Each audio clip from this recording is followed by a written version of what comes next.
So this is the plan? You were serious all along? Miles, it's not what you think. The thing about Thanksgiving is that it's supposed to be about gratitude, but in my experience, it's mostly about pretending your family doesn't make you want to drink bleach. I'm Miles Grafton, 40 years old, and I've been married to Jade for 8 years.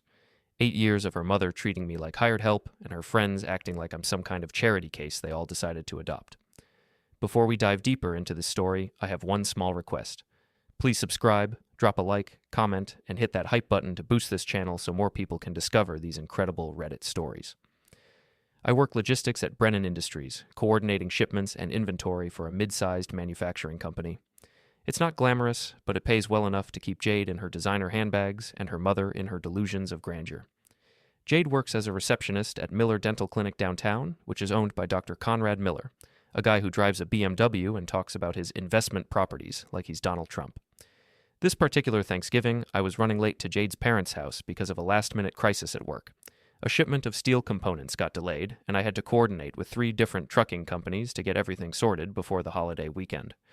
By the time I pulled into the Hendersons' driveway, the turkey was probably already carved, and everyone was probably 3 drinks deep into their annual tradition of passive-aggressive family bonding. The Henderson house is one of those colonial-style homes that screams, "We have money, but not quite enough to live where we really want to." Janet Henderson, Jade's mother, has always made it clear that she thinks her daughter married beneath her station. Never mind that my salary pays for half their family vacations and that I've bailed them out of financial trouble more times than I can count. I walked through the front door without knocking, which was apparently my first mistake of the evening. "Miles, you're late," Janet called from the dining room, her voice carrying that particular tone that suggested I had personally ruined Thanksgiving for everyone. "Sorry, work emergency," I called back, hanging my coat in the hallway. You know how it is with logistics. The trucks don't stop for holidays. I could hear the usual suspects gathered in the dining room. Jade's father Robert, her younger sister Kelly, Kelly's husband Dave, and probably a few family friends. The sound of clinking glasses and forced laughter filled the air, punctuated by the occasional burst of genuine amusement that made the fake stuff even more obvious. I needed a beer before facing the firing squad, so I detoured into the kitchen. The Hendersons had renovated it 2 years ago with granite countertops and stainless steel appliances that probably cost more than most people's cars. Janet had made sure to mention the price tag to everyone who would listen, including the mailman. I was reaching into the refrigerator when I heard voices coming from the butler's pantry, a pretentious little room that Janet insisted on calling by its formal name, even though it was basically a glorified closet with shelves. "I'm telling you, Mom, this is the right decision," Jade was saying, her voice low but urgent. "Conrad can give this baby everything Miles never could." I froze with my hand on a bottle of beer, my brain struggling to process what I'd just heard. "Baby? What baby?" "But what about Miles?" Janet's voice was equally quiet but filled with concern. "He's been good to you, sweetheart, and he's been good to this family." "Miles will get over it," Jade replied, and there was something cold in her voice that I'd never heard before. "He always does. Besides, Conrad's practice is booming, and he's opening a second location next year. He can provide stability, real wealth, not just some middle management salary." My hand tightened around the beer bottle.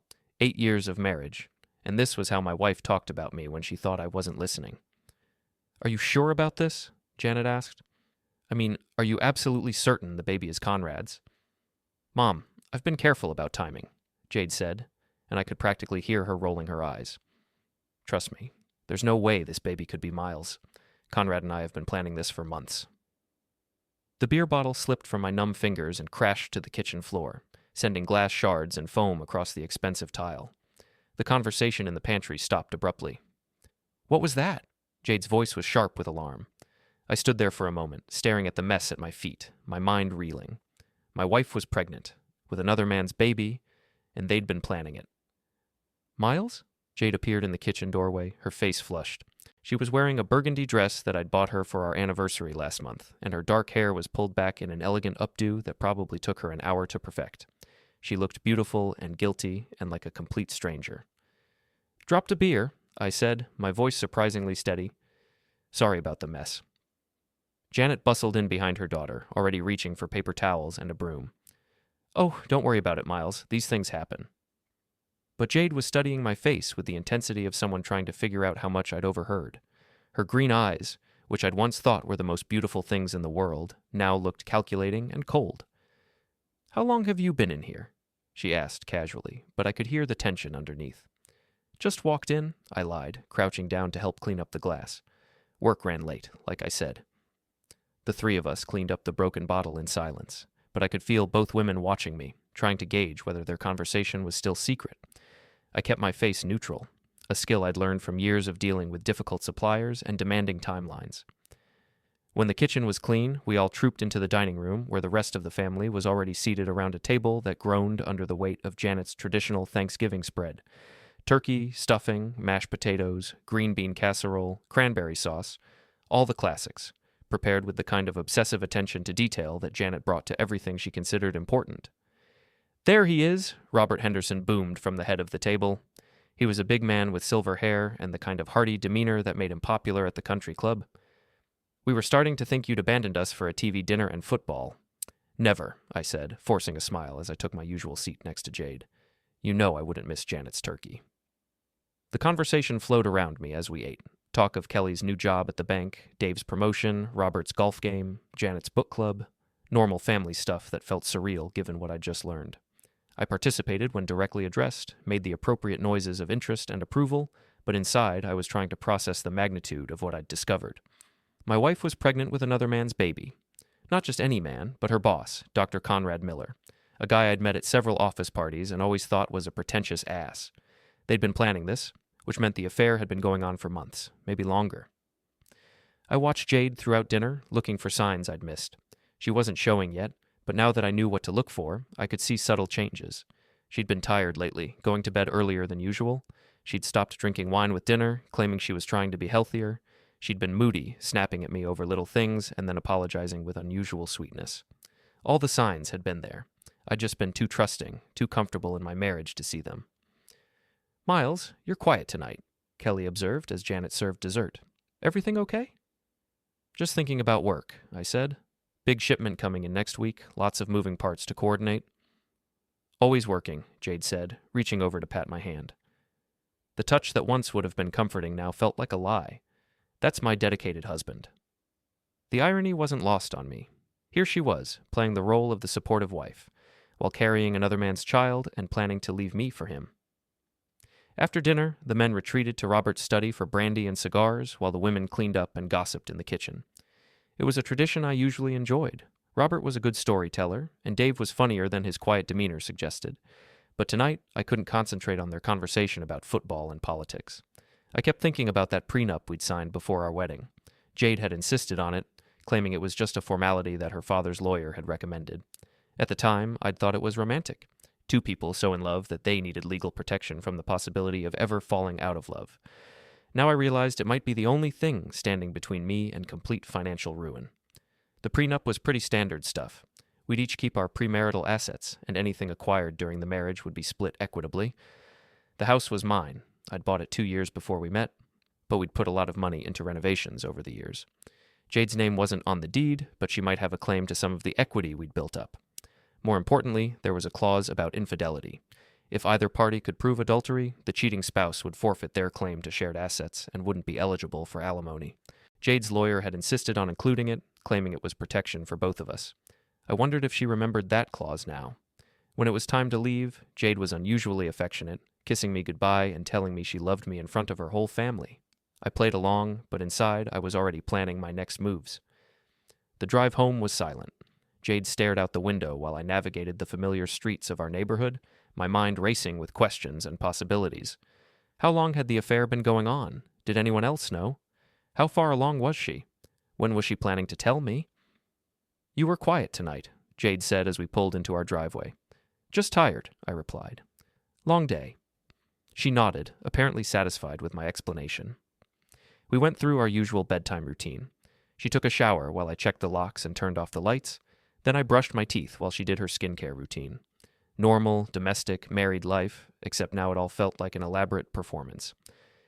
Jade fell asleep quickly, but I lay awake staring at the ceiling, listening to her breathe and trying to figure out what to do next. Part of me wanted to confront her immediately, to demand answers and explanations. But a bigger part of me knew that would be a mistake.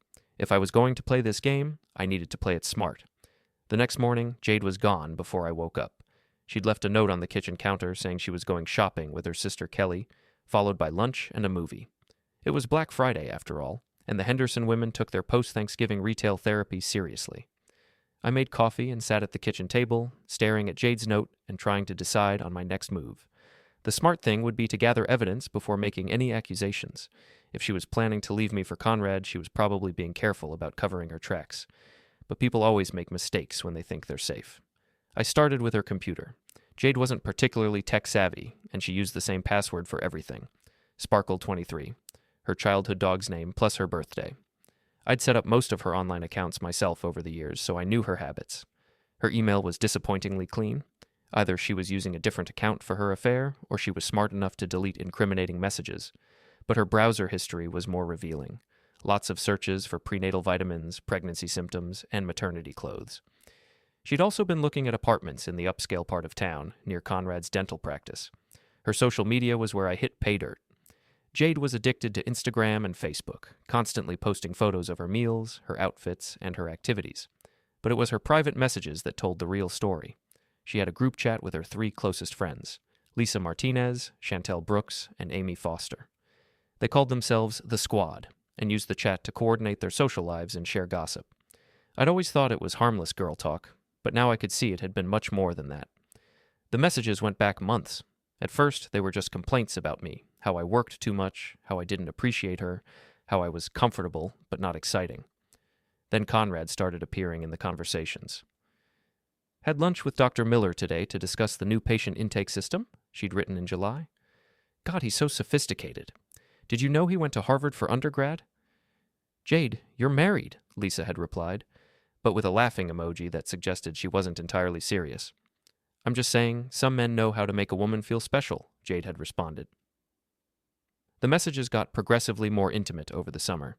Jade started staying late at work for inventory and training sessions. She began complaining more about our marriage, painting me as a neglectful husband who took her for granted. By September, she was being more explicit. C took me to that new French restaurant downtown. He knows how to treat a woman. We talked for hours about art and literature. When's the last time Miles and I had a real conversation about anything besides his work schedule? Girl, you're playing with fire, Chantel had warned. Maybe I want to get burned, Jade had replied. The most recent messages were from last week, just before Thanksgiving. Jade had shared the news of her pregnancy with her friends before telling her mother, and their responses were telling.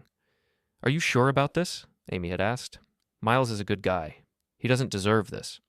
Miles is boring, Jade had replied. Conrad is offering me a real life. Financial security, social status, intellectual stimulation, everything I've always wanted. But what if Miles finds out? Lisa had asked. He won't, Jade had written. And even if he does, what's he going to do? He's too nice to make a scene. He'll probably just quietly agree to a divorce and try to stay friends. I stared at that last message for a long time. Too nice to make a scene. She really thought she knew me that well. I took screenshots of the most damaging conversations and saved them to a secure folder on my laptop. Then I called my lawyer. Tom Bradley had handled our prenup and a few other legal matters over the years. He was a straight shooter in his 60s who specialized in family law and had seen every kind of marital drama imaginable. Miles, good to hear from you, Tom said when his secretary put me through. How was your Thanksgiving? Enlightening, I said. Tom, I need to ask you a hypothetical question about my prenup. There was a pause. I see. What kind of hypothetical question? If one party was having an affair and got pregnant by the other man, what would that mean in terms of asset division? Another pause, longer this time. Miles, is this really hypothetical? Let's say it's not. Tom sighed. Okay, well, the infidelity clause in your prenup is pretty clear.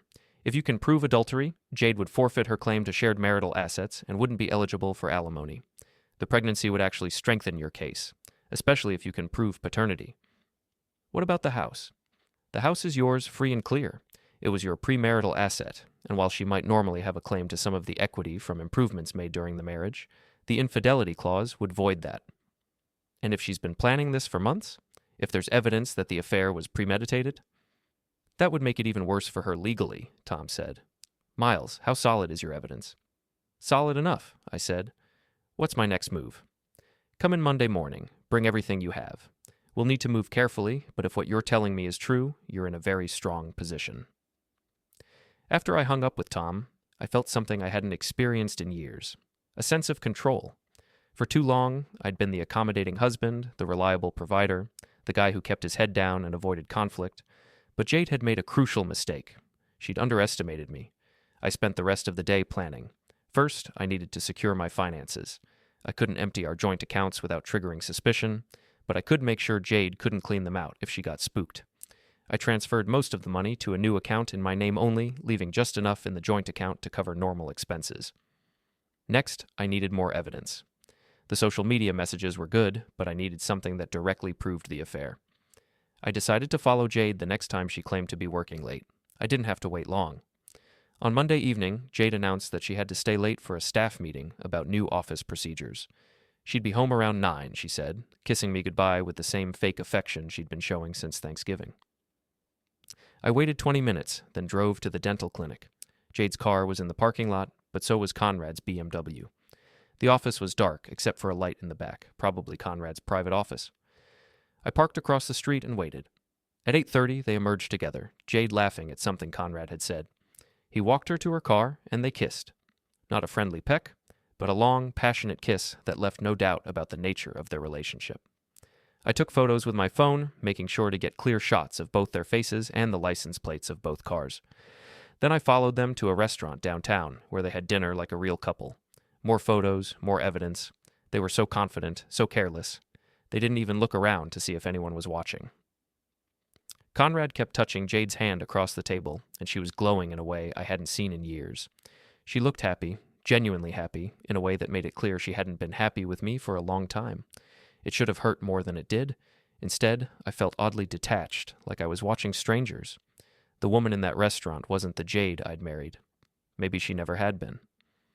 I went home before they finished dinner and pretended to be asleep when Jade got home at 10:15.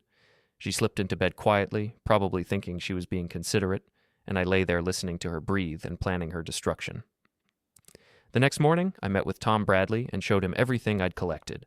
The photos, the social media messages, the browser history, the financial records showing Jade's recent spending on maternity clothes and prenatal vitamins.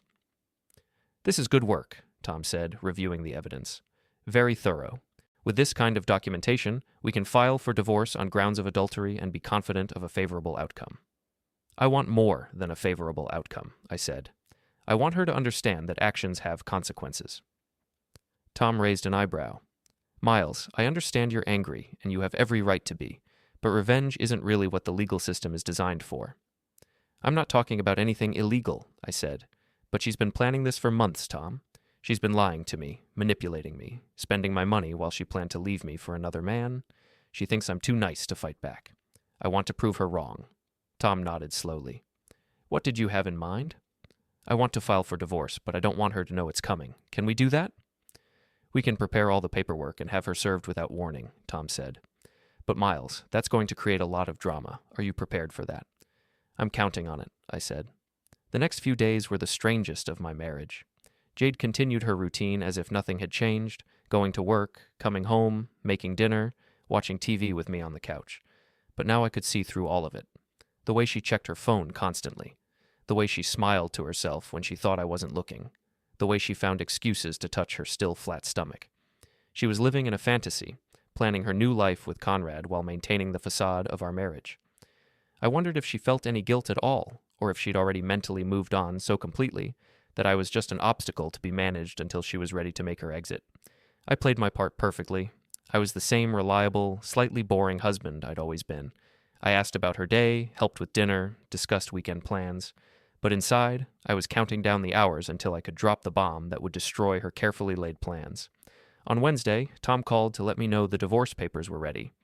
We'd scheduled the serving for Friday morning at Jade's workplace. I'd specifically requested that it happen at the dental clinic, in front of Conrad and the rest of the staff.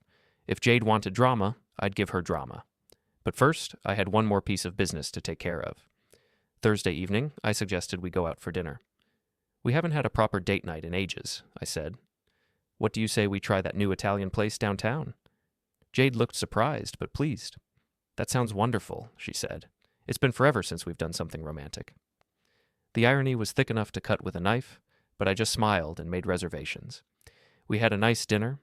Jade was more animated than she'd been in months, probably because she was feeling guilty about her deception and overcompensating. She told me about her work, carefully editing out any mention of Conrad, and asked about my projects at the warehouse. "You know, Miles," she said over dessert, "I've been thinking we should take a vacation soon. Maybe somewhere tropical. We could both use a break." "That sounds great," I said. "When were you thinking?" "Maybe in the spring, after things settle down at work." After she'd left me for Conrad, she meant. After she'd moved into his condo and started her new life. The vacation was just another lie, another way to keep me unsuspecting until she was ready to make her move. "Spring sounds perfect," I said, raising my wine glass. "To new beginnings." She clinked her glass against mine, smiling brightly. "To new beginnings." The next morning, I went to work early and waited for Tom's call. At exactly 10 o'clock, he texted me. "Package delivered." I imagined the scene at the dental clinic, the process server walking in, asking for Jade Henderson Grafton, handing her the legal documents while Conrad and the rest of the staff watched. Her face as she opened the envelope and realized what was happening. My phone started ringing at 10:15. "Miles, what the hell is this?" Jade's voice was shaking with rage and panic. "Someone just served me with divorce papers at work, in front of everyone." "I know," I said calmly. "I filed them." "You filed them? Without talking to me? Without trying to work things out?" The audacity was breathtaking. She was carrying another man's baby and planning to leave me, but I was the one who should have tried to work things out. "There's nothing to work out, Jade," I said. "I know about Conrad. I know about the baby. I know about everything." The silence on the other end of the line stretched for nearly 30 seconds. When she finally spoke, her voice was different, smaller, more frightened. "Miles, I can explain." "No need," I said. "It's all very clear. You've been planning this for months. You got pregnant by your boss, and now you want to trade up to a better life. I understand completely." "It's not like that," she said, but there was no conviction in her voice. "It's exactly like that," I said. "But here's the thing, Jade. You forgot about our prenup. The infidelity clause. You remember that, don't you?" Another long silence. "I have evidence," I continued. "Photos, messages, financial records. Everything I need to prove you've been cheating, which means you get nothing. No alimony, no claim to the house, no share of our assets. Nothing." "You bastard," she whispered. "You thought I was too nice to fight back," I said. "You were wrong." She hung up on me. Over the next few hours, my phone exploded with calls and texts. Jade, her mother, her sister, her friends, everyone wanted to know what was happening, wanted to mediate, wanted to fix things. I ignored most of them, but I did answer when Janet called. "Miles, this is insane," Jade's mother said without preamble. "You can't just throw away 8 years of marriage without trying to work things out." "Janet, your daughter is pregnant with another man's baby," I said. "What exactly is there to work out?" "People make mistakes," Janet said. "Jade loves you. This thing with Conrad, it's just a midlife crisis or something. You can get past this." "Can we get past the fact that she's been planning to leave me for months? Can we get past the fact that she thinks I'm boring and that Conrad can give her a better life?" "How do you know that?" Janet asked, and I could hear the worry in her voice. "I know everything, Janet. Every conversation, every plan, every lie. Your daughter severely underestimated me." "Miles, please," Janet said, and now she sounded desperate. "Think about what you're doing. Jade made a mistake, but she's still your wife. And I'm sure if you two sit down and talk—" "The time for talking is over," I said. "Jade made her choice. Now she has to live with the consequences." I hung up and turned off my phone. I had work to do. The weekend was chaos. Jade came home Friday night, probably expecting to find me devastated and willing to negotiate. Instead, she found her clothes packed in suitcases and sitting by the front door. "What is this?" she demanded. "You're moving out," I said. "The house is mine, and I want you gone." "You can't just kick me out. I live here too." "Actually, I can. Check the prenup. The house is my premarital asset, and thanks to your affair, you have no claim to it." Her face was red with fury and humiliation. This wasn't how she'd planned for things to go. In her version of events, she would have been the one calling the shots, making demands, setting the timeline for our separation. "I'm not leaving," she said. "You can't make me." "I can, and I will," I said.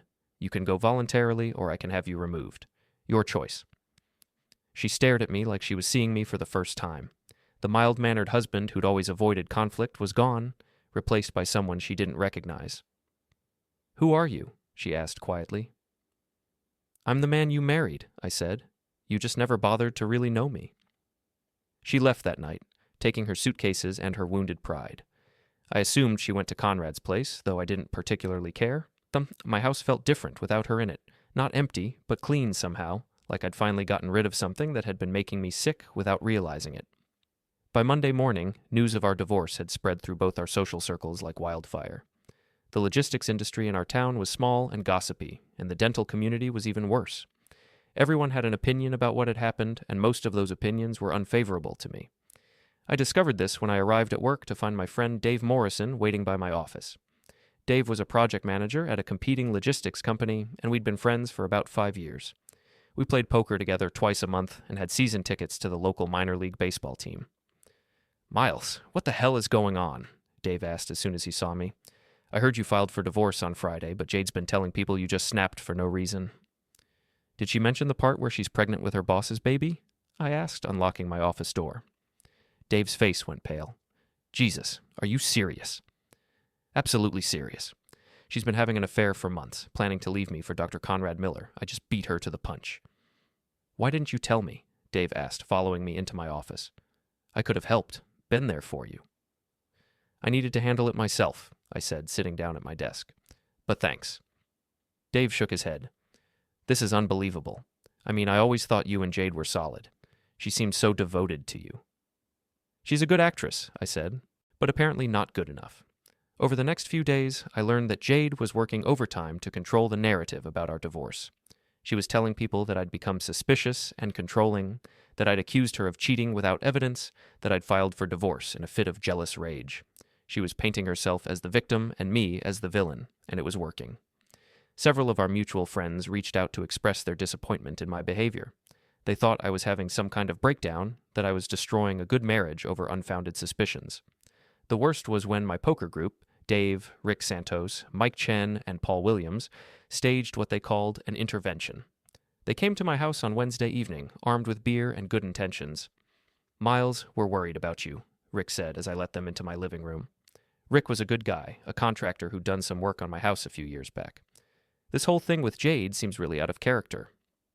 "What exactly has she told you?" I asked, genuinely curious. "That you've been acting paranoid and jealous," Mike said. Mike worked in IT for the county government and was usually the most logical member of our group. "That you accused her of having an affair with her boss based on nothing more than the fact that she's been working late." "And that you filed for divorce without even trying to work things out," Paul added. Paul was a teacher at the local high school and had always been the peacemaker in our group. "Come on, man. That doesn't sound like you." I looked around at these 4 men who'd been my friends for years, who'd been to my house for countless poker games and barbecues, who'd celebrated birthdays and holidays with Jade and me. They genuinely believed I was in the wrong. "What would it take to convince you that I'm telling the truth?" I asked.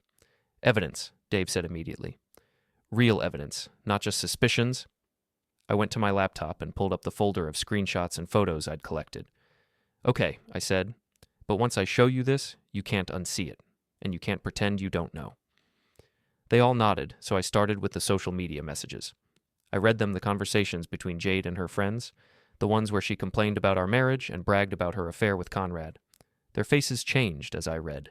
The skepticism gave way to shock, then anger. "Holy shit," Rick muttered. "She really wrote this?"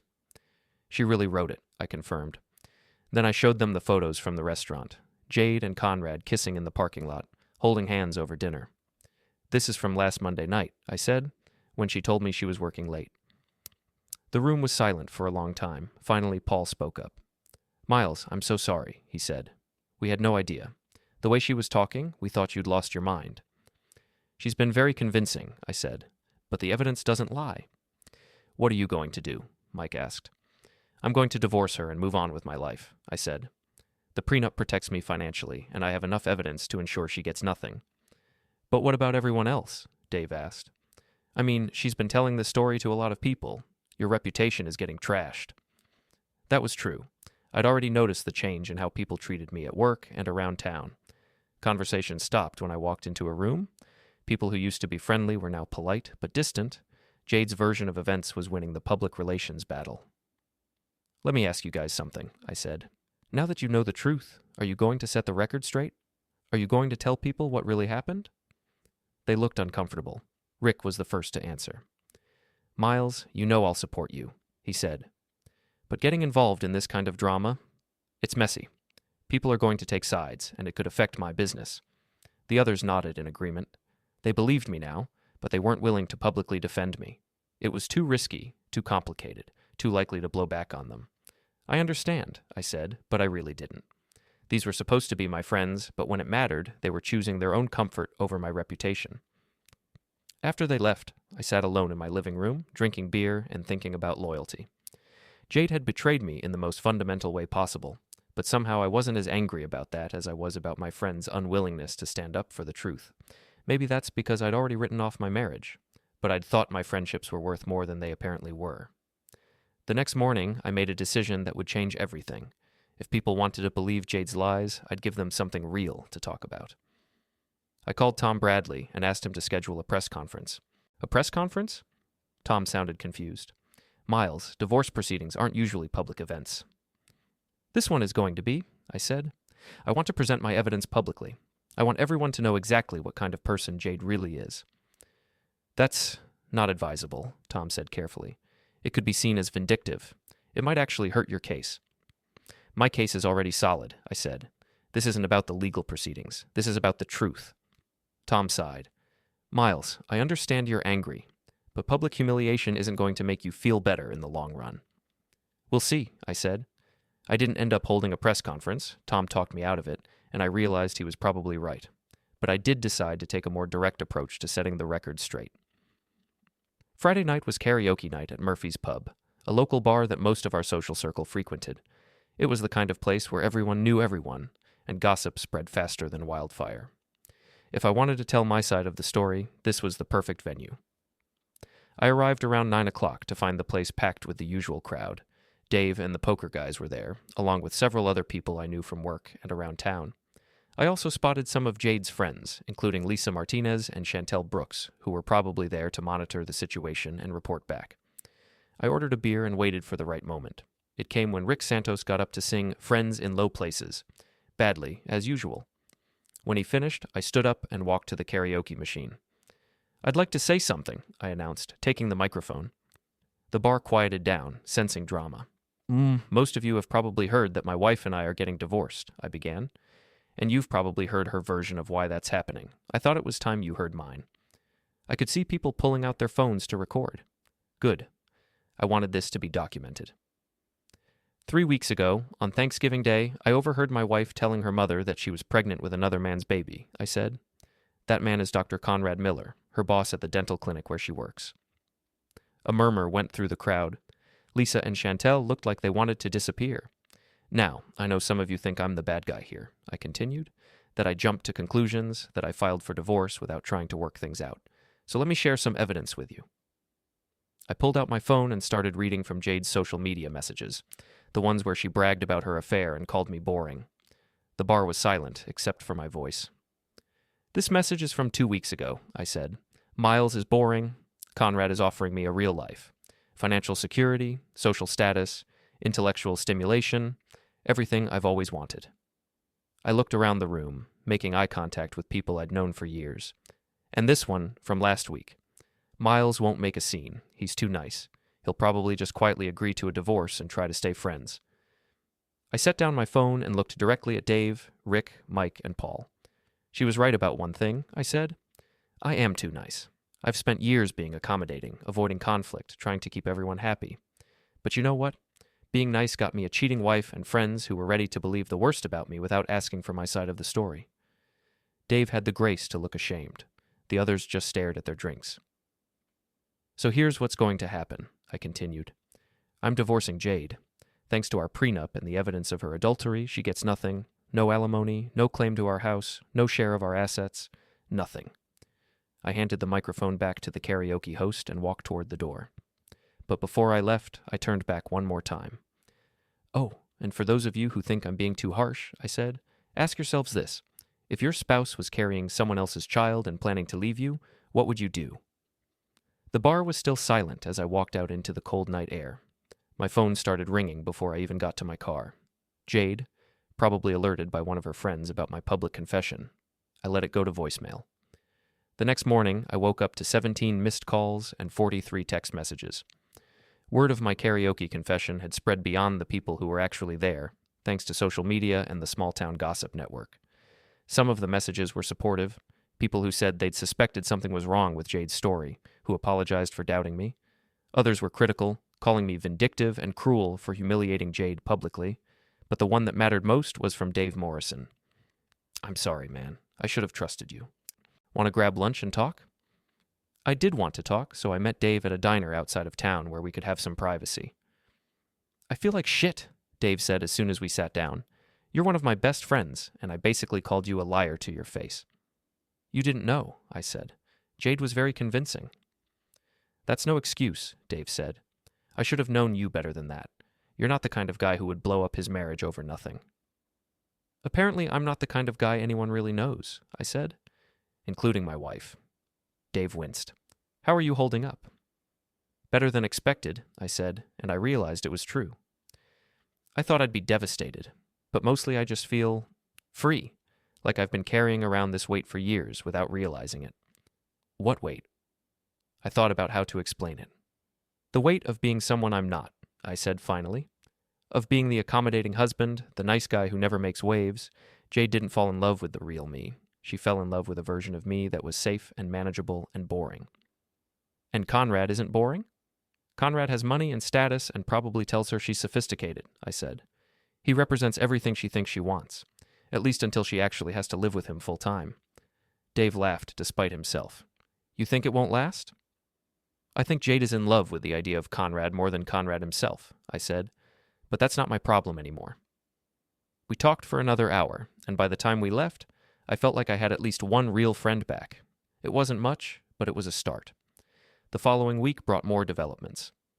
Tom called to tell me that Conrad had hired his own lawyer and was trying to distance himself from the divorce proceedings. "He's claiming the affair was entirely Jade's idea," Tom said, "that she pursued him aggressively and he was just weak and made a mistake." "Trying to protect his professional reputation?" I asked. "Probably. A messy affair could hurt his dental practice, especially if patients start taking sides." I almost felt sorry for Jade. She'd burned her bridges with me, and now Conrad was throwing her under the bus to save himself. She was going to end up with nothing and no one. But then I remembered her messages to her friends, the casual cruelty with which she'd dismissed our marriage, and the sympathy evaporated. The divorce proceedings moved quickly after that. With the evidence I'd gathered and the infidelity clause in our prenup, Jade had no legal ground to stand on. She tried to negotiate through her lawyer, asking for a small settlement in exchange for a quiet divorce, but I refused. She wanted to play hardball, I told Tom. Now she gets to live with the consequences. 2 months after that Thanksgiving Day revelation, our divorce was finalized. Jade got exactly what she'd earned. Nothing. I heard through the grapevine that she'd moved in with Conrad, but that the relationship was already showing strain. Apparently, the reality of dating a pregnant woman who was in the middle of a bitter divorce wasn't as appealing as the fantasy of an affair had been. I also heard that several patients had left Conrad's practice after learning about the affair. Professional consequences for unprofessional behavior. As for me, I was doing better than I'd expected.